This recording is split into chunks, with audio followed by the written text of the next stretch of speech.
Why is this anatomy class so hard? Dr. Ryder isn't even a doctor. He's a professor. What's wrong, young man? Is anatomy getting you down? Whoa, who are you? I am Adolf Meyer. I was pivotal to the foundation of OT. You think you have it hard? Trust me, OT's been through much harder. I'm going to take you to the past and we're going to show you all about it. What past and who? Whoa, what's happening? I'm taking you back to the 18th century. Here we are. At this time, OT hasn't even been invented yet. Wow, really? Yeah. This time was called the Age of Enlightenment because a lot of progress is being made in the moral treatment of individuals. Even the Civil War was started to help people who were being mistreated. But in regards to OT, it was also a time of improved image and treatment of people with mental disabilities. So what do people think about occupational therapy now? Well, this time the arts and craft movement had started. It's a time of industrial revolution, and lots of people are moving into large areas, and people are really needing help. And it's really crowded and busy. Oh, you know what that sounds like? That sounds like me in class. You know, all the girls just flocking to me, really crowded, hot, muggy. Anyways. Wow, so you are a part of that time frame. Are there any other influential people during that time? Oh yes, little one. Actually, John Locke, Philippe Pinel, William Turk, all influential people during this time. Okay, cool. They seem like they're pretty important dudes. All right, well, I gotta go. I'll see you later. Wait, don't leave. You're like a father to me. Don't be weird, dude. Don't be weird. We met like 2 minutes ago. See ya. Hey there, young man. I'm Susan Tracy, and you're in the progressive era. We are currently experiencing some reforms that include mental health and education.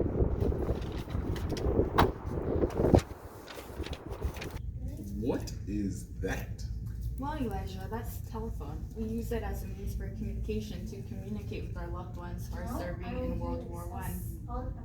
World War One? Yes, Elijah, we're in the middle of a war right now.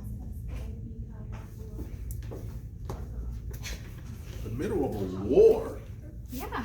Thanks to the ratification of the 19th Amendment, I can work. And with the influx of wounded soldiers, reconstruction aids are in high demand to help rehabilitate wounded soldiers.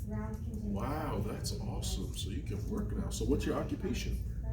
Well, Elijah, I'm a nursing instructor and I've been involved in the arts and crafts movement. I also wrote a book called The Studies in Invalid Occupation, which focuses on therapeutic use of occupation. I also help train nurses on activities that are vital for the treatment of patients. So what you're saying is you essentially help rehabilitate people? Yes, and our reconstruction aids focus using the work cure approach to treat our patients. Work what? The work cure. The work cure is a treatment approach that was developed by Herbert J. Hall, and it relies on the many crafty activities to help our patients in the rehabilitation process. We strive to incorporate a holistic approach to help people get better and cater to their individual needs. When all the soldiers return from World War I, we will need to rehabilitate them. Unfortunately, these storefront medical schools are not graduating quality healthcare professionals. I don't want a storefront medical school. And neither do I. Yes, hello, this is Susan speaking. Oh, okay. A meeting for occupational therapy? Okay, I'll be right on my way. Elisha, I gotta get going. I need to see if I can make it on time to the first meeting for the Society for Promotion of Occupational Therapy. Alrighty, well wait, actually Susan, I have a question. Oh. Hi there, Elijah. Looks like you hit your head pretty hard. My name is Eleanor Slagle. I'm one of the founders of Occupational Therapy, and I'm known for my development of education in occupational therapy during this time period of 1920 to 1940. I'm also known for many other things, and many might call me the mother of occupational therapy. Wait, what impact did you have on the education of OT? Well, as the founder of such an amazing association, I decided to get OT the recognition it deserved. So by establishing the guidelines and standards that we see in schools today that are accredited, such as the school that you're in right now.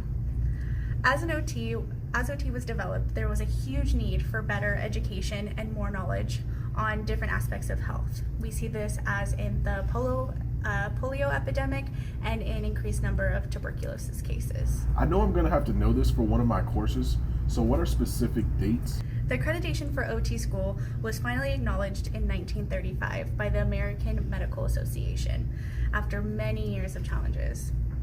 My goal was to have OT be identified along with other health professions by aligning the standards and increasing the quality of education. Wasn't this during the Great Depression? Why, yes, it was during the Great Depression. This is when the market crash happened and then there was a huge drought.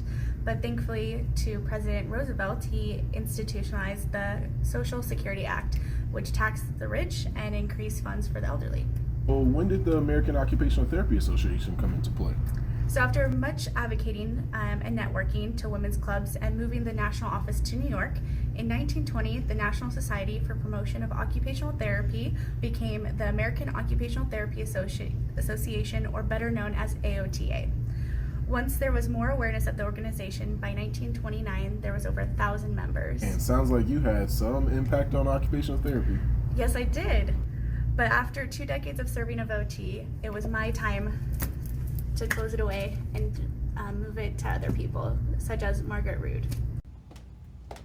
Hi Elijah, I am Margaret Rood, another OT from the OT past. I'm actually a physical and occupational therapist.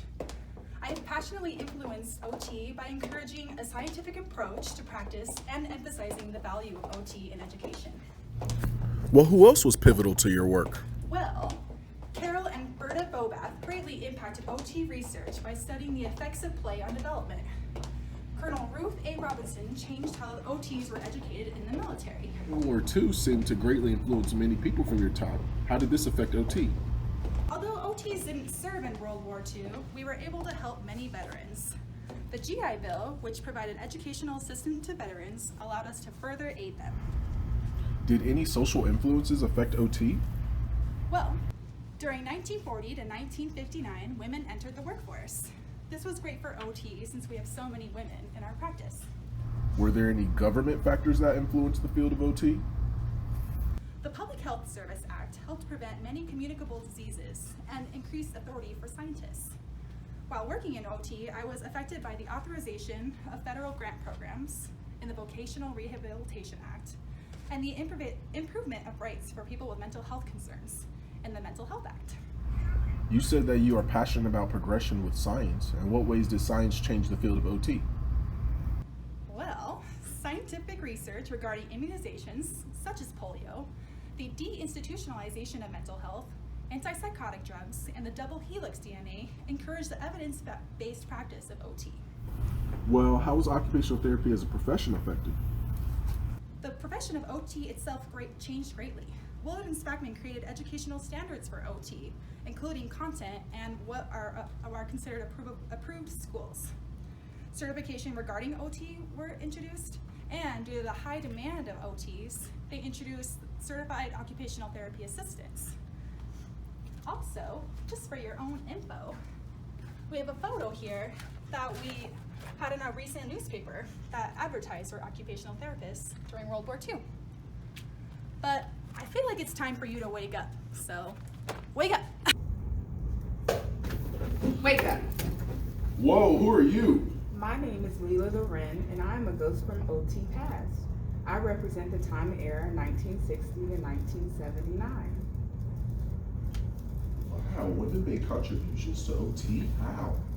During this historical time, there were women of OT who made great strides in contributing to this field, who paved the way for many, including myself.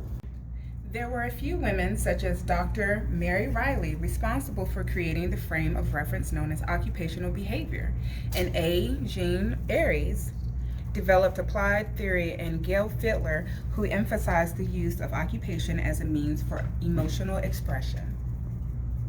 That's amazing, Ms. Lorenz. Well, what ways have you contributed to OT? Well, since you asked, I am the first African American awarded Eleanor Slagle Lecture, which is a theory for OT emphasizing the importance of development and influence on physical, psychosocial, neurophysiological, psychodynamic facets of development. I don't even know what those words mean. Well, it's time for you to continue your education, son, so you can understand the significance of this practice. I guess you're right. Study hard, Elijah. Study hard. Hey. Hi. My name is Gary Kielhofer. How are you doing? Hi, Gary. My name's Elijah. Good. Well, come sit down. Let's talk. What are we talking about, buddy? Well, we're going to talk about OT's past from the time of the 1980s to about 1999. With the help of Janice Burke, we introduced a theory for researching addressing clients' disabilities and psychosocial challenges in rehab, as you can see here in the book. I think that's one of the most widely used research processes used by OTs to this day. Yeah, very good. Seems like you've been studying. Back in my day, new savvy machines were just hitting the market, making a huge splash in the medical world. Have you heard of the World Wide Web? Yeah. We use it like every day, hence. Well, that's what that is. Huh. Well, excuse me, I didn't know they were so world-renowned. Anyway, so during my earlier days in OT, came the innovation of neat machines called CT scans. And it essentially x-rays your entire body. Right. Yeah, and CT scans were precursors for advancements, you can see here, in science technology, and it eventually gave rise to electronic imaging, which we now have MRI scans. Oh, okay. MRIs. Yeah, they use those a lot in the hospitals and doctors' offices and things like Oh, that. yeah, that's incredible. But even with all these advances in technology, we still were plagued with diseases like HIV and AIDS.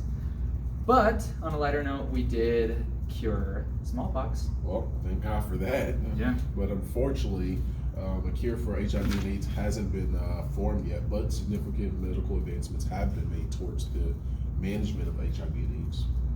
Wow, that's great. Have there been any other significant changes in the OT field since your good old days?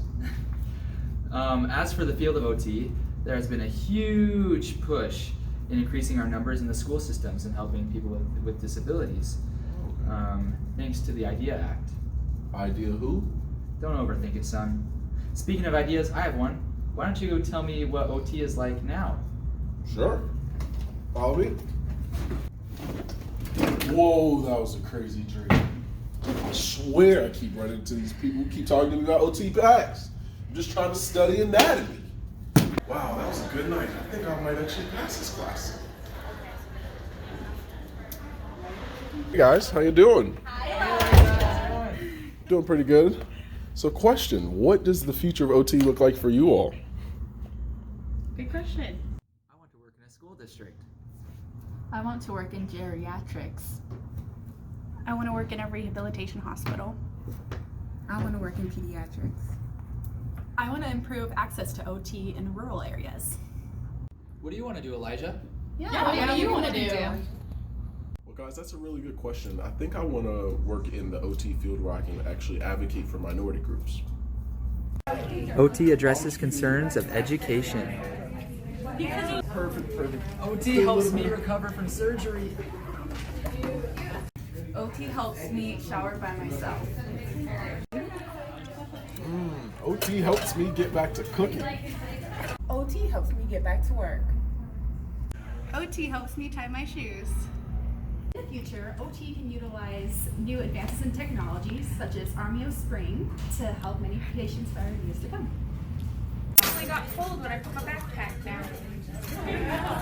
Now, Jasmine.